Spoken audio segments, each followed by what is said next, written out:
Estamos transmitiendo por Radio Quito y Platinum FM y queremos volver al análisis de la situación política y electoral del país para luego seguir comentando en los días subsiguientes el pulso de lo que vaya sucediendo también.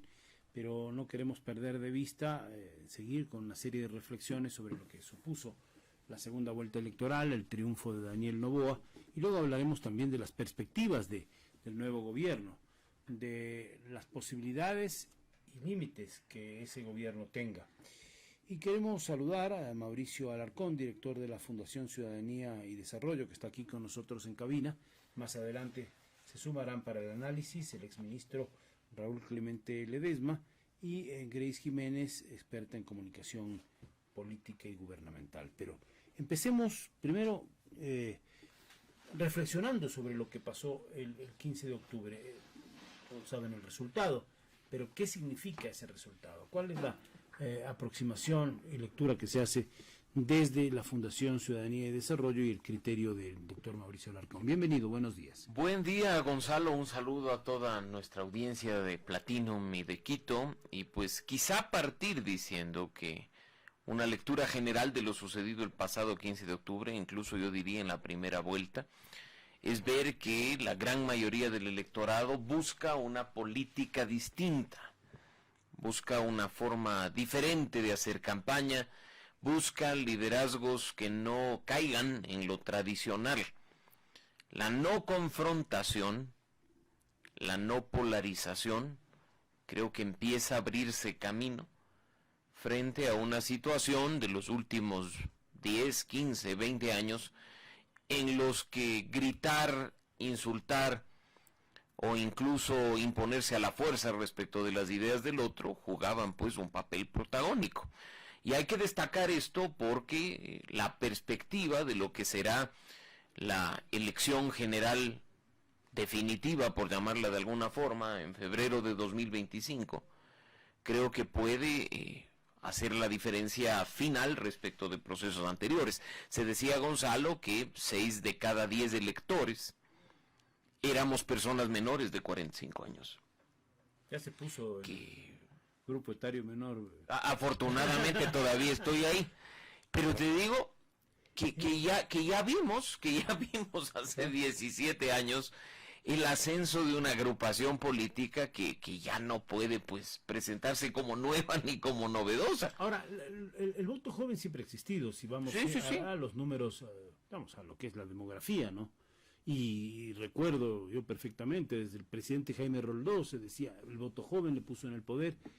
Es decir, el voto joven está ahí, pero en este usted señala una característica importante y que le diferencia, que es un grupo de gente, de ciudadanos, de votantes, que en las dos vueltas electorales buscó algo diferente, incluso en cuanto a los estilos de presentarse a la política de los candidatos, ¿no? Yo me iría, Gonzalo, precisamente a eso, porque hay que reconocer, si bien es cierto que muchos estuvimos conectados en los debates, que muchos estuvimos pendientes de escuchar a los candidatos, sería un error hablar de propuestas cuando los dos finalistas fueron muy superficiales al respecto. Durante como tal. No, yo te diría en la campaña en general, Gonzalo, porque bueno, en la segunda vuelta se decía el qué, pero no se decía ni el cómo, ni el con qué. De acuerdo, sin embargo he escuchado que la presentación de los planes de trabajo, que es aquel documento que nadie lee, que está en el Consejo Nacional, que leemos muy pocos. Que leen muy pocos, y que debiéramos leer todos, sí. Hay que reconocerlo, lo hemos dicho 1000 veces, pero la realidad es que nadie lee y nadie vota después de leerlo. Es la verdad. Tienen a veces contenidos bastante más profundos que lo que dicen los candidatos en los discursos, y a veces da la impresión de que ni siquiera los mismos candidatos los escriben o los leen, le encargan esto a un equipo de trabajo y a veces no los y solo los firman, pero peor aún, Gonzalo, planes de trabajo o planes de gobierno, como se dice, muy parecidos entre sí, y a eso voy con el tema de la profundidad de la campaña y de las propuestas respecto de lo que es hacer una forma diferente en la política, porque si tú revisas las propuestas que están en el plan de gobierno registrado ante el CNE de Daniel Noboa y de la señora González, yo encontraría muchas coincidencias. Incluso Daniel Noboa y su equipo, sus asambleístas, la gente allegada, hasta hoy sigue señalando que Daniel Noboa es una persona de centroizquierda y que la alianza es de centroizquierda. Lo mismo que señala la señora González y la Revolución Ciudadana. Entonces, diferencias ideológicas en un país sin identidad y sin ideología no decide una elección. Más bien acá creo yo que sin duda ha habido un porcentaje importante de personas que han rayado la papeleta por la forma diferente de hacer política y de hacer campaña, otros que lo siguen haciendo para evitar que el contrario llegue, ese voto anti, ese voto contra, producto de la polarización, y por supuesto hay que reconocerlo, algunos que lo habrán hecho con convicción, porque ven en Noboa y obviamente en González las opciones con las que se sienten ideológicamente identificados, personalmente allegados o algunos otros elementos, pero ya correspondientes a la particularidad de las personas. Lo hablamos oportunamente entre primera y segunda vuelta, las condiciones en que se desarrolló la primera vuelta con el vil asesinato de Fernando Villavicencio se modificaron drásticamente, por distintas razones.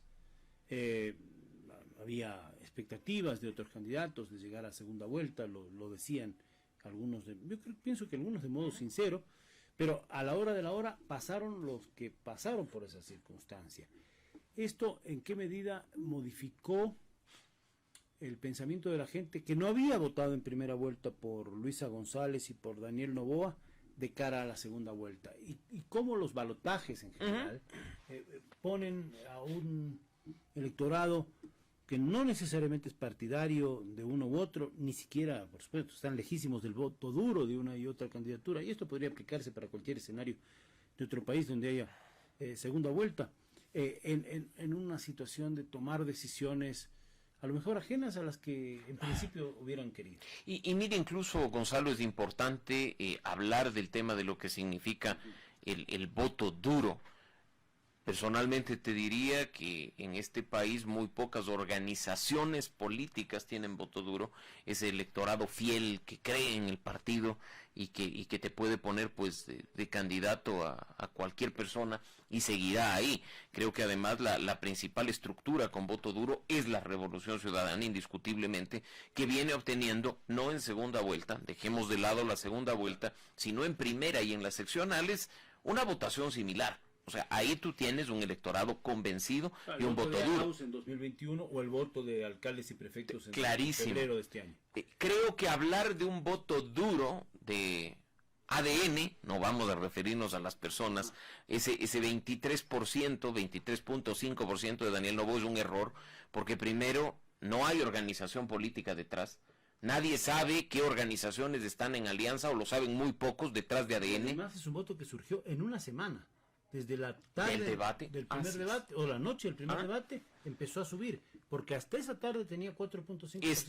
Estaba en el pelotón colista, recordarás tú. Entonces, si uno se pone incluso a ver quiénes están detrás de Acción Democrática Nacional, la alianza esta ADN de Daniel Noboa, probablemente muchos, si hubieran sabido que detrás estaba la lista 35, el ex movimiento Alianza País, que hoy se rebautizó y se llama Mover, lo hubieran pensado. Así es que ahí no hay un voto duro, ahí no hay un voto que Daniel Noboa mañana lanza pues en el 25 a cualquier persona y diga. Incluso creo que sería un error pensar que los candidatos a la asamblea y los 14 asambleístas que hoy tiene Daniel Noboa están ahí pues porque qué gran mérito propio tienen o porque la alianza genera un arrastre, están ahí por el efecto del voto plancha que genera el candidato presidencial.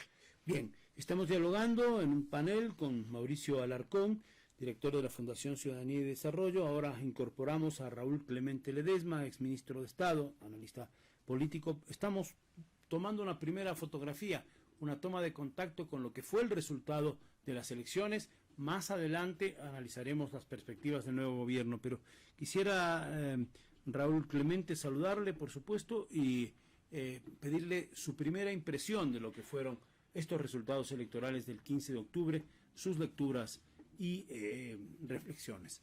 Buenos días.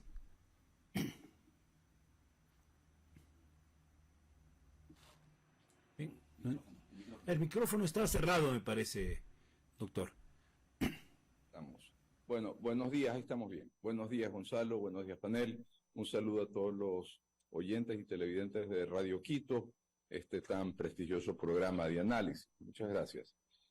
Yo creo que en una primera lectura es que los ecuatorianos un poco ya debemos de dejar de seguir pensando. Veo que hay grupos que siguen queriendo pensar en este país como correístas y anticorreístas. Y creo que el resultado de las elecciones da una clara lectura de que muchos ya estamos un poco hartos de tener que seguir escuchando y pretendiendo vivir este tipo de polarizaciones.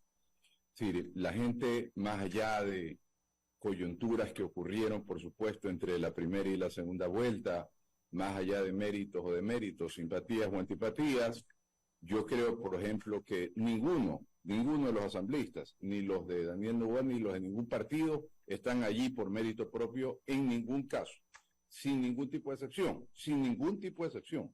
Todos están por el voto de la plancha de los candidatos presidenciales, todos, sin ninguna excepción, sin ninguna. Entonces, por un lado, más allá de que algunos que ganaron tengan méritos para ser buenos legisladores, ya lo veremos, eso ya lo veremos.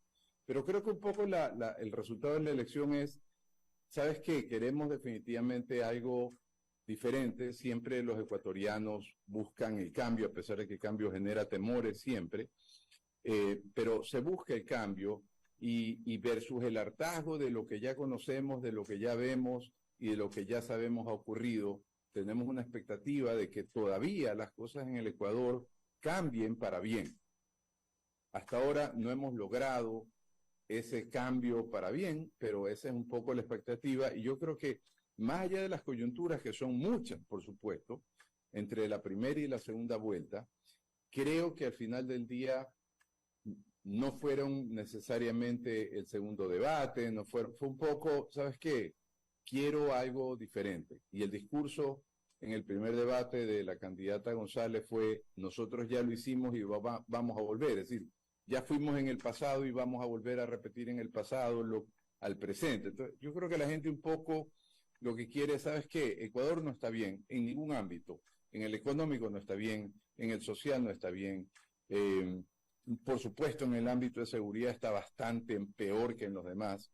Entonces, queremos algo que nos permita intentar ir hacia ese cambio. Ese algo hoy día lo representa Daniel Noboa. Fíjense ustedes que no ganó Topic, siendo la supuesta primera preocupación de la ciudadanía, la falta de seguridad, lo que debería de que por naturalidad ser Topic el ganador, pues no ganó. La gente no votó por la falta de seguridad, la gente votó por una esperanza, que dicho de paso es un poco el coro de la canción de no solo de Noboa, sino del papá.